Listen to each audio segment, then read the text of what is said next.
হরে কৃষ্ণ দর্শক বন্ধুরা, আপনি কি কখনো ভেবে দেখেছেন কেন এত চেষ্টা করার পরেও আমরা মনে শান্তি খুঁজে পাই না? কেন ছোট ছোট সমস্যা আমাদের পাহাড়ের মতো বড় মনে হয়?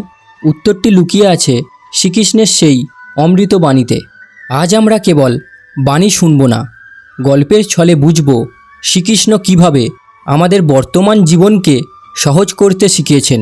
আজকের ভিডিওটি আপনার অশান্ত মনকে শান্ত করে তুলবে।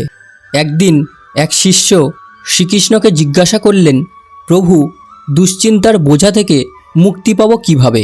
শ্রীকৃষ্ণ মুচকি হেসে একটি জলের গ্লাস হাতে নিলেন। তিনি জিজ্ঞাসা করলেন, বলো তো, এই গ্লাসটির ওজন কত? শিষ্য ভাবলেন কয়েক গ্রাম হবে। শ্রীকৃষ্ণ বললেন, এর ওজন আসলে নির্ভর করছে আমি কতক্ষণ একে ধরে আছি তার ওপর। 1 মিনিট ধরলে কিছুই মনে হবে না, 1 ঘন্টা ধরলে হাত ব্যথা করবে, আর সারাদিন ধরলে হাত অবশ হয়ে যাবে। ঠিক তেমনই দুশ্চিন্তা হলো এই গ্লাসের মতো। অল্পক্ষণ ভাবলে সমস্যা নেই, কিন্তু সারাক্ষণ বয়ে বেড়ালে তা আপনার জীবনকে পঙ্গু করে দেবে। কাজ করুন, কিন্তু কাজের দুশ্চিন্তাকে মনের মধ্যে দীর্ঘক্ষণ আটকে রাখবেন না। অনেকেই অভিযোগ করেন যে তারা ভগবানকে ডাকেন কিন্তু সাড়া পান না। এখানে শ্রীকৃষ্ণের একটি অদ্ভুত শিক্ষা আছে। একবার এক ভক্ত বৃষ্টির সময় একটি মাটির পাত্র উপুর করে রেখেছিলেন এবং পরে দেখলেন তাতে এক ফোঁটাও জল নেই। তিনি মেঘের ওপর রেগে গেলেন, অথচ মেঘ তো অঝরে বৃষ্টি ঝরিয়েছিল।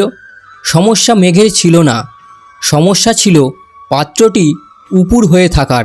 শ্রীকৃষ্ণ বললেন, ভক্তি ও বিশ্বাসের পাত্রটি যদি আপনি অহংকার বা সন্দেহের কারণে উপুর করে রাখেন, তবে ঈশ্বরের কৃপা আপনার জীবনে প্রবেশ করতে পারবে না। নিজের অন্তরকে পরিষ্কার করুন, দেখবেন প্রতিটা মুহূর্তেই তার করুণা রয়েছে। শ্রীকৃষ্ণ কলিযুগ সম্পর্কে এক ভয়াবহ কিন্তু সত্য ভবিষ্যৎবাণী করেছিলেন। তিনি বলেছিলেন, কলিযুগে মানুষের বুদ্ধি কুলসিত হবে, কিন্তু যারা সত্যের পথে থাকবে এবং অন্যের সেবা করবে তাদের কোনো ভয় নেই।